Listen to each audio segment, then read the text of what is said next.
Berarti kok seperti makhluk halus, pocong, terus dan lain-lain itu bisa diajak komunikasi Pak ya, kalau sudah terbuka mata batin itu? Kalau diajak komunikasi, kalau yang tergantung makhluk gaib itu dendam atau tidak. Soalnya waktu itu kan yang ketemu saya itu dendam. Soalnya tanah yang di kuburan itu saya ambil, saya bawa pulang. Nah, waktu jam 12 malam saya kan pergi ke musola, pulangnya dicegat di depan rumah saya. Jadi waktu itu saya ya tidak tahu putih-putih apa. Akhirnya dia itu kayak bangun gitu, matanya mau merah, wajahnya itu juga merah, ya marah. Bahkan waktu malam itu jam 1 itu saya kembalikan tanahnya ke sana. Pak, kalau misalkan orang ini kan rumahnya jauh Pak ya, mau membuka mata batin di rumah gitu sendiri gitu bisa Pak enggak Pak ya? Kalau waktu pertamanya sudah ketemu sama orang yang pernah membuka hatinya bisa. Bisa. Menurut panjenengan bisa. Misalkan saya dan teman saya ini di rumah mau membuka mata batin sendiri gitu bisa. Bisa. Ya, langkah-langkahnya apa saja Pak Gufur? Apa? Langkah-langkahnya. Langkahnya seperti awal tadi. Ya seperti itu diperhatikan di rumah bisa. Bisa Pak ya. Tidak di rumah, di mobil saya bisa. Berarti nggak ada syarat-syarat khusus Pak ya? Nggak ada. Nah, cuma itu. Jadi semua orang itu bisa membuka mata batin Pak ya? Bisa. Pak, menurut Pak Gofur, bagaimana Anda melihat masa depan kebangkitan Jawa dan Satrio Piningit yang sejati? Itu gimana Pak Gofur? Menurut pandangan panjenengan? Satrio Piningit.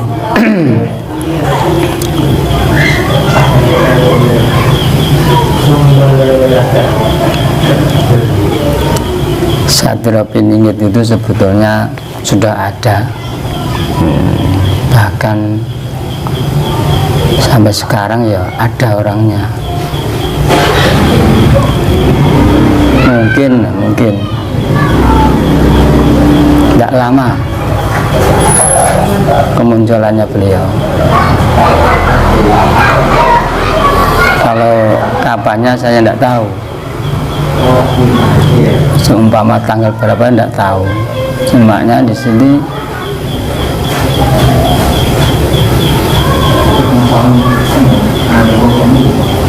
tidak lama. Tidak lama akan muncul Pak ya? Iya, tidak lama. Terus ciri-ciri Satrio Piningit menurut panjenengan atau dilihat dari mata batin panjenengan Pak Gofur itu seperti apa Pak? Orangnya itu sederhana sekali, bahkan orang itu sampai tidak mengenal. Soalnya orangnya itu ya sederhana sekali lah, bahkan pakaiannya atau penampilannya di masyarakat tuh kadang masyarakat tidak suka, tapi kalau nanti benar-benar itu terjadi, orang-orang yang tidak suka itu akan musnah sendiri.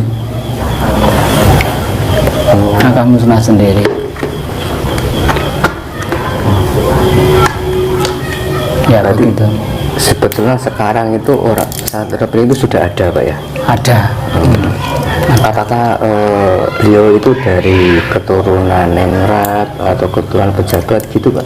Tidak. Orangnya sederhana sekali. Sederhana. Apakah keberadaannya sampai sekarang ini di Pulau Jawa atau luar Jawa Pak? Pulau Jawa. Pulau Jawa. Iya, Pulau Jawa. Oh, kadang kan gini Pak Mufur, ada yang beberapa orang mengatakan begini bahwa nanti Satrio Piningit itu akan muncul, tapi sebelum beliau itu muncul akan terjadi entah itu goro-goro atau apa gitu Pak ya. Apakah memang seperti itu, apa gimana Pak menurut pandangan panjenengan? Betul sekali, betul sekali. Jadi nanti itu ada huru-hara itu luar biasa dahsyatnya, entah itu gempa atau entah yang lainnya.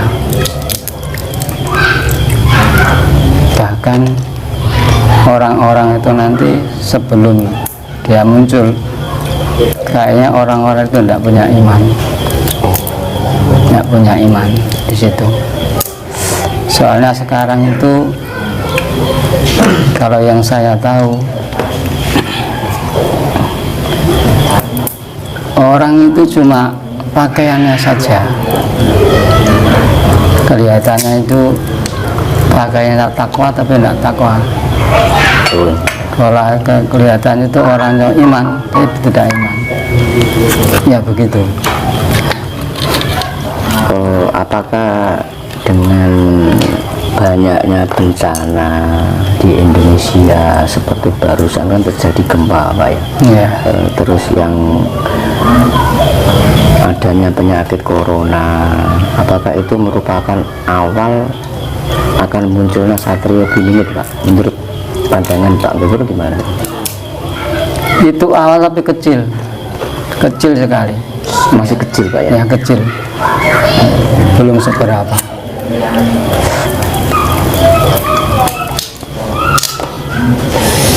Kalau menurut panjenengan Pak Gubernur, corona itu apakah memang betul-betul penyakit yang asli, apa memang itu hanya rekayasa Pak ya? Itu rekayasa, Rekayasa Pak. rekayasa. Iya. Jadi sebetulnya itu enggak ada apa-apa Pak Gubernur ya? Hanya rekayasa Pak.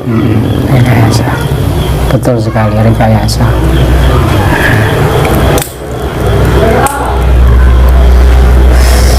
Terus bedanya Satrio Piningit dengan Ratu Adil itu menurut pandangan panjenengan seperti apa Pak? Kalau menurut saya, kalau Ratu Adil itu keluarnya itu sesudahnya Satrio Piningit, sesudahnya. Jadi yang dulu itu Satrio Piningit. Berarti intinya begini Pak ya, setelah Satrio Piningit itu muncul maka akan timbul Ratu Adil, seperti itu Pak ya? Betul sekali. Soalnya begini, nanti sebelum Satrio Piningit itu keluar, bumi kan rusak Mas, Oh iya. rusak sekali. Maksudnya rusak itu orangnya, kalau buminya tetap orangnya rusak-rusak.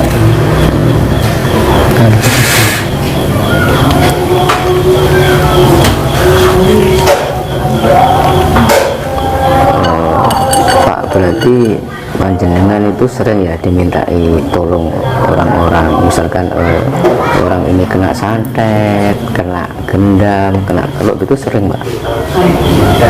Sering tapi orang jauh, kanan kiri tidak ada.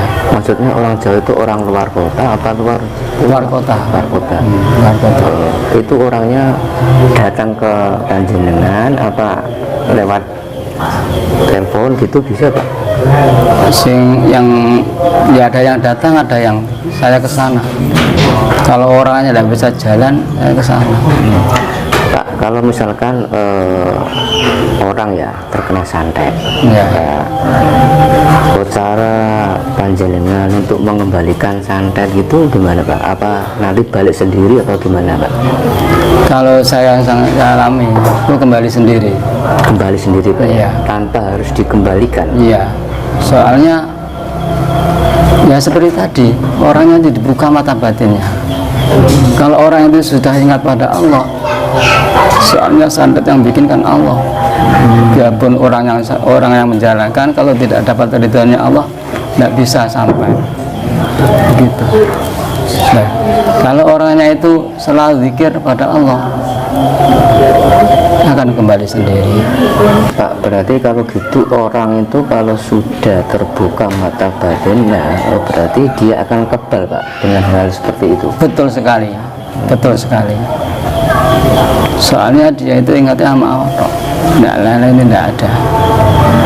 Soalnya di situ kalau saya ngasih obat sama orang tuh 3 hari sekali itu saya temui, selalu mengingatkan terus, you dikir you diopen you dikir diopen you. Kalau orang wanita, kalau orang laki sama saja. Pak, kasus santet yang pernah Pak Gofur tangani itu yang paling berat itu seperti apa Pak?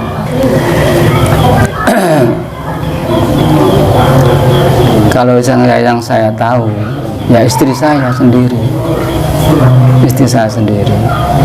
Bahkan orangnya itu yang sudah yang nyandet itu sudah meninggal, tapi gaibnya itu masih ada dalam tubuh. Itu masih ada. Ya waktu itu istri saya mau meninggal itu ya saya kasih tahu, Bu, awak musuh tanggal ini mati. Ya waktu itu beliau ya enggak ngerti ya, masuk tepak karep mati.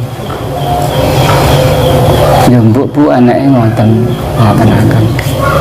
Nah pas dinten niku dinten Rebo jam 2 ya sama. Nah waktu itu istri saya meninggal itu penyakitnya tidak ada sama sekali, bersih, putih lagi. Bahkan bercak-bercaknya seperti borok-borok itu tidak ada sama sekali. Nah itu Ya.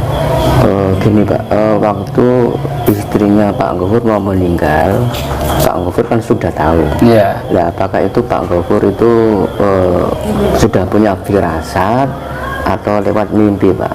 Begini, waktu itu saya kan ditemui sama mbah saya. Ya mbak ini ku dawuh ngeten, Pur sama sing sabar. Nek bariki iki bojomu arep ninggalne awakmu. Nggih mbah, ngoten. Mboten napa-napa. Kula pun siap. Jenenge wong mesti ninggal tenan nggih ngoten niku. Akhire jempalian ngoten niku. Nah ngene kok ngoten. Akhire kula nggih tanglet, jeng napa mbah? Alang kula alus dhewe ngoten.